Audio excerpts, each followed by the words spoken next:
Durante esse período de isolamento social, temos visto muitas pessoas se dedicando ao artesanato. Várias gerações estão encontrando ou até resgatando o prazer de produzir coisas. Para conversar um pouco sobre essa percepção, a gente convidou a designer de interiores, que também trabalha com artesanato, Dani Pires. Dani, seja bem-vinda. Obrigada, adorei o convite. Dani, você percebe também essa tendência? E quais são as vantagens que você vê no artesanal, no colocar a mão na massa, produzir coisas? Eu acho que tem um lado de resgate, de uma coisa afetiva, de outras gerações, né? Dessas pessoas que estão juntas em casa hoje, podem trocar alguma experiência. Tem a questão de se manter ocupado, eu acho que tem uma questão da saúde mental, mas eu queria que você tratasse um pouco disso, sabe? Como você acha que o artesanato, o produzir alguma coisa, pode contribuir nesse momento de isolamento social? Não, o artesanato faz parte da minha vida há algum tempo já, desde que eu era criança. E sempre foi um motivo para eu estar cada vez mais junto com a minha mãe. Então, eu comecei com ela e segui depois meus passos sozinhas. E eu acho que o artesanato é isso.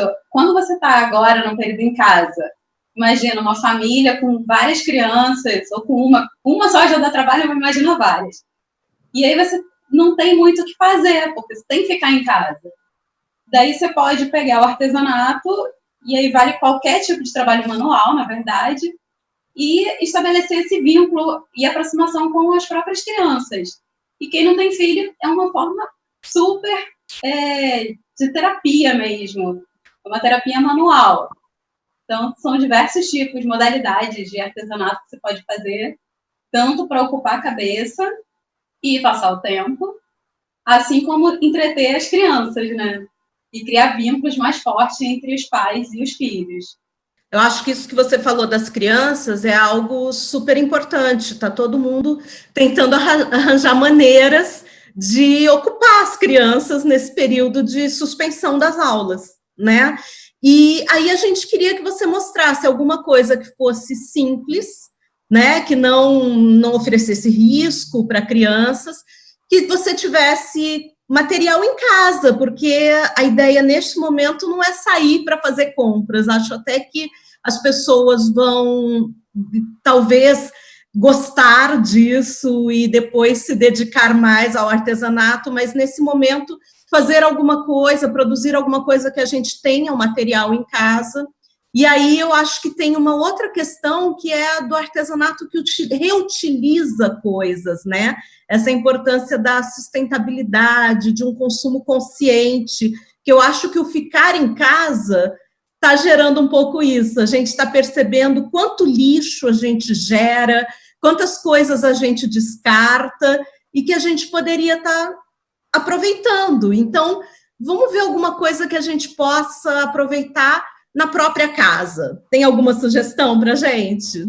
Então, eu tenho aqui atrás um quadro de imã, um quadro magnético, e aí eu imprimi em casa mesmo uma foto minha e coloquei imã de geladeira desses de propaganda que a gente recebe em vários lugares, vai no estabelecimento e eles entregam. E eu fiz outro aqui eu tô com fone que dá para botar na porta da geladeira. E aí eu peguei o imã de geladeira, eu já arranquei aqui a propaganda. Você arranca a propaganda, que é uma colada com uma cola, e aí fica lisinho, só que fica já com a cola, então você não vai errar onde vai colocar a foto. Aí eu separei, eu imprimi aqui uma foto das minhas filhas caninas, mas você pode fazer tanto com foto que você já tem impressa em casa, ou se tiver uma impressora, qualquer impressão de qualquer imagem que você queira. E para quem tem filho, pede para a criança desenhar uma coisinha. Só recomendo fazer um corte no desenho, ou quadrado, ou retangular, que seja fácil de cortar. Porque a gente vai precisar cortar o papelão. A gente vai colar a foto ou o desenho no pedaço de papelão. Então, quanto mais reto o corte, mais fácil é para fazer. Eu gosto muito de usar estilete com régua de metal, mas quem não tiver pode usar uma tesoura. E aí, para colar as coisas, a gente usa uma cola ou fita dupla face, o que você tiver em casa.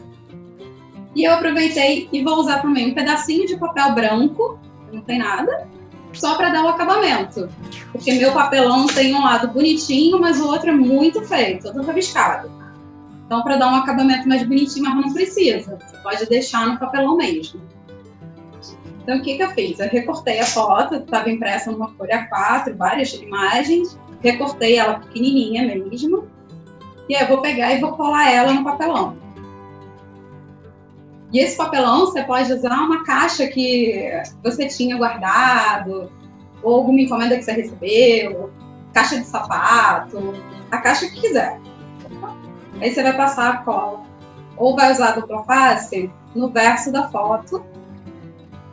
As crianças que estão em fase de alfabetização pode fazer letrinhas, né? Pode. E pode faz ser um uma alfabeto. solução interessante. E aí a foto fica colada assim no papelão. Perfeito. Como a gente vai ter que cortar, eu vou cortar um pedaço com a tesoura, só para as pessoas verem. E tá praticamente pronto o nosso imã. A foto aqui colada no papelão. E agora falta só o imã. Como o imã que eu tenho é maior do que a foto, eu não vou nem usar o acabamento branco. Eu vou colar direto o imã todo aqui. E aí vai ficar o acabamento preto de imã, direto. Então você pode colar aqui a fita dupla face, por exemplo, para colar melhor o imã no papel. Como a foto é menor do que o imã, eu estou colocando a dupla face na foto para não ter muita sobra e muito gasto de fita. Aí agora é só destacar aqui a parte de trás da fita e colar no imã. Lembrando sempre de colar na parte onde estava a propaganda, porque senão ele não vai colar na porta da geladeira ou no quadro magnético que você tenha. Ficou sobrando aqui um pedaço, então a gente vai cortar para dar o acabamento final. Dessa vez eu vou usar a régua e o estilete, que eu acho mais rápido. Mas dá para usar a tesoura também. Nessa parte, o adulto ajuda a criança.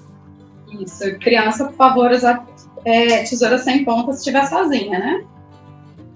Para não se machucar. E tá pronto o nosso imã. Muito bem. A gente conversou um pouco sobre essa questão das crianças em casa e aí as crianças que estão sendo alfabetizadas, a possibilidade de usar isso como um recurso pedagógico. E hoje tem uma situação muito clara no mundo inteiro, que são os professores que tiveram que se adequar.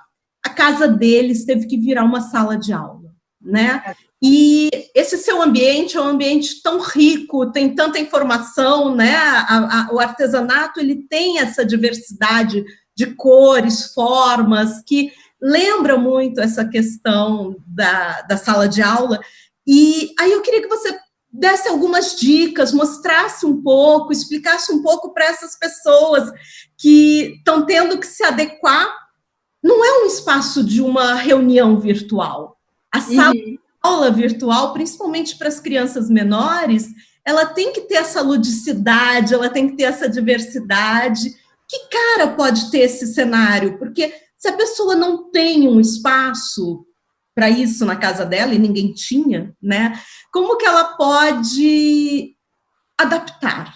Que adaptações podem ser feitas para esse professor que está em sala de aula virtual? Então, primeiro, sobre o que a pessoa vai falar. E aí, o que a pessoa vai falar pode conduzir esse cenário que ela vai criar para fazer essa aproximação com o interlocutor dela. Que aí pode ser uma criança, pode ser até numa instituição de ensino superior, uma criança mais velha, adolescente, e aí tem que ter aquele jogo de cintura para poder chegar até o aluno, né? Então, aqui, você pode ver, aqui tem o meu logo do meu ateliê, e desse lado eu só coloquei um quadro de ímãs. Eu tenho a minha mão, as ferramentas que eu utilizo, já que eu ia fazer o passo a passo, então eu precisava ter a mão, porque eu iria utilizar. E aí o professor de matemática, por exemplo, pode colocar uma tabela de, se estiver dando contas, colocar, se tiver um quadro magnético, fórmulas matemáticas, de acordo com a disciplina, a matéria que ele esteja dando naquele momento. Hoje a aula é de adição. Então faz contas de adição para colocar atrás dele. É legal estar sempre se identificando. Ele pode colocar o nome dele, não que a criança não saiba, mas fica registrado que é a aula de matemática dada pelo professor X. E vai criando a partir disso. Uma aula de química, coloca uma tabela periódica atrás e faz o próprio cenário. Você precisa só de uma parede branca. Tendo uma parede branca atrás, você cria o cenário que quiser. Então, vou mostrar um pouquinho das soluções aqui do ateliê. Para começar, eu tenho na parede uma prateleira que ela é móvel. Eu consigo mudar a posição dela de acordo com as minhas necessidades. Então, eu coloquei livros, alguns objetos que eu criei para poder me inspirar a fazer novas coisas, e aí eles fazem a vez de um objeto de arte também, para decorar. E aí tem aqui a prateleira com algumas coisinhas que eu mesma que criei. Eu decidi pendurar todas as réguas que eu uso, são réguas de metal, para facilitar o acesso, até porque elas têm tamanhos diferentes, então não tinha onde guardar. Então, uma dica que eu dou é sempre verticalizar tudo. Enquanto por menor que seja o seu espaço, se você usar a parede, você consegue abrir espaço no chão, criando novos espaços. Então, usar a parede é uma excelente dica. Aí, aproveitando a parede, eu peguei aquele porta-papel filme, alumínio e papel toalha, que eu comprei em MDF, numa loja de MDF, e transformei num porta-fita. Então, meus rolos de fita ficam todos aqui. A mão, que é facinho de usar, eu só pego a tesoura, corto o tamanho do pedaço de fita que eu preciso.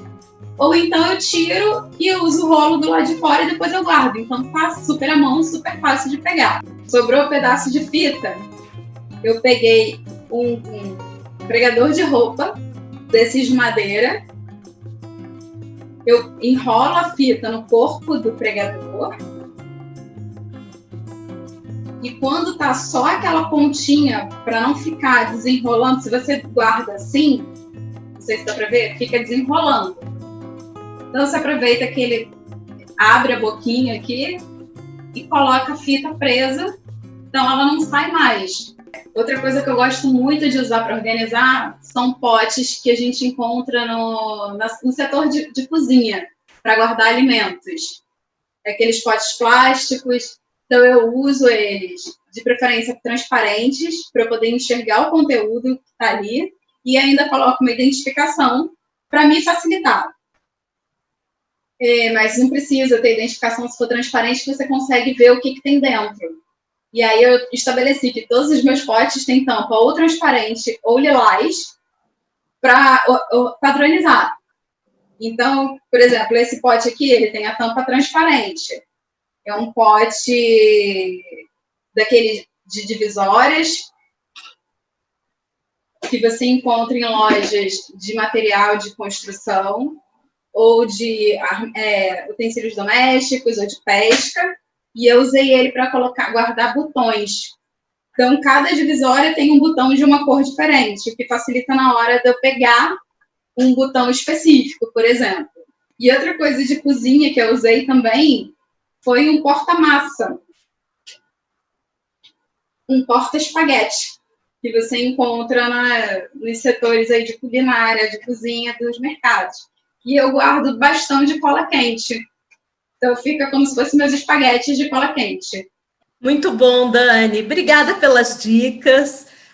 As pessoas que gostaram, onde elas podem encontrar você e as coisas que você produz? Quais são seus contatos?